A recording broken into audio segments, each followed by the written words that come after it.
Hello, today for Sample of the Week, we are looking at one of India's oldest string instruments, and that's the Ektara. I hope I'm pronouncing that right. I apologize if I am not. And this is not actually from Pianobook. You might have noticed from the title that for once for Sample of the Week, it's not actually a Pianobook sample, but it is a decent sample, and it came from the Decent Sample website, as you can see. Really nicely put together, actually, and especially since I've been looking at a lot of Indian instruments recently, because for one of my sample of the weeks, the Sound of India, there's I guess a little bit of controversy now because it is no longer on Pianobook and it's no longer free.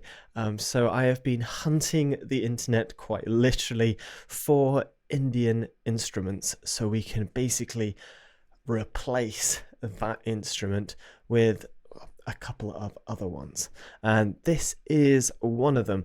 Now, granted, it has a limited range, but nevertheless it is a gorgeous sample.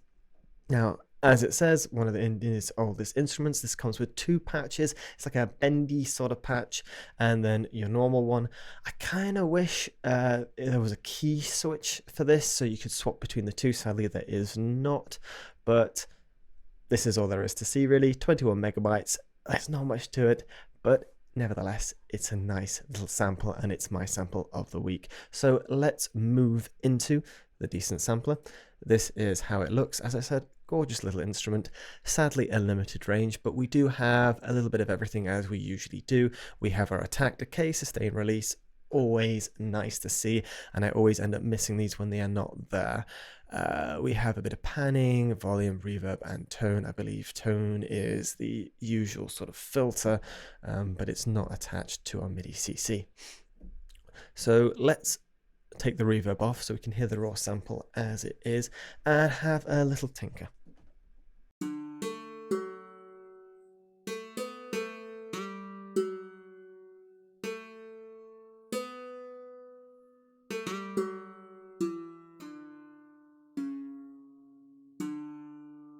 So there's the instrument, plain and simple, not much else really to it without the reverb. Let's add some reverb, see if we can add a bit of tone to this. That is way too much reverb.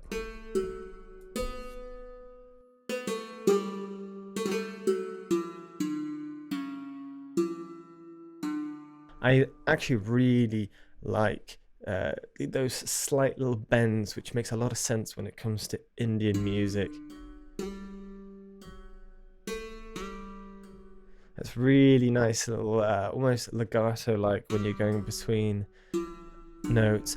And in all honesty, I think if you stick a drone underneath this, you would have a great sound. I know it sounds a little narrow, especially the raw, but it's nice and close. You only have the one mic position, but it's very easy to give yourself some distance because you do have that close mic. Now, the other patch this does come with, if I double click on this and load it, is the bend patch. Now, I'm not the biggest fan of this one simply because I feel there's not much I can do with this. What's nice about the normal one is you already get a little bit of those bends in there. With this one, I feel like, well, I'll let you decide for yourself. Have a listen.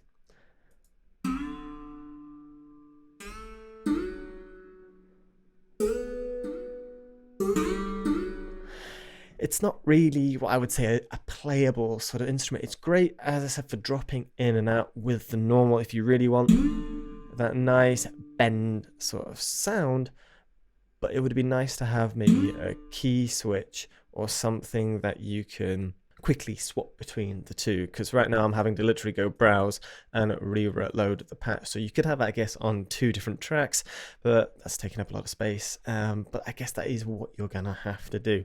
So let's have a little mess with some of this. I'm just gonna add a bit of release, I think. What happens if we add a lot of attack?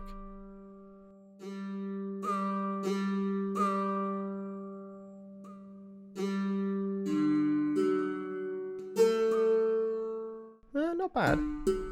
If you really want to get rid of that plucky sound, just add a titchy bit of attack.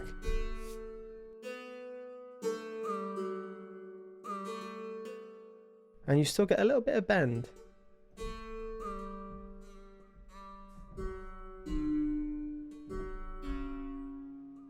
But as I said, stick a drone under this and you'll be fine. And I'm sure you can find a tempori in Logic Pro X or your DAW of choice. If not, I think, don't hold me to this, I think Native Instruments do it in their factory. But I think we're just going to leave it there. Short and sweet and to the point. But thank you so much for watching, and I will see you in the next video.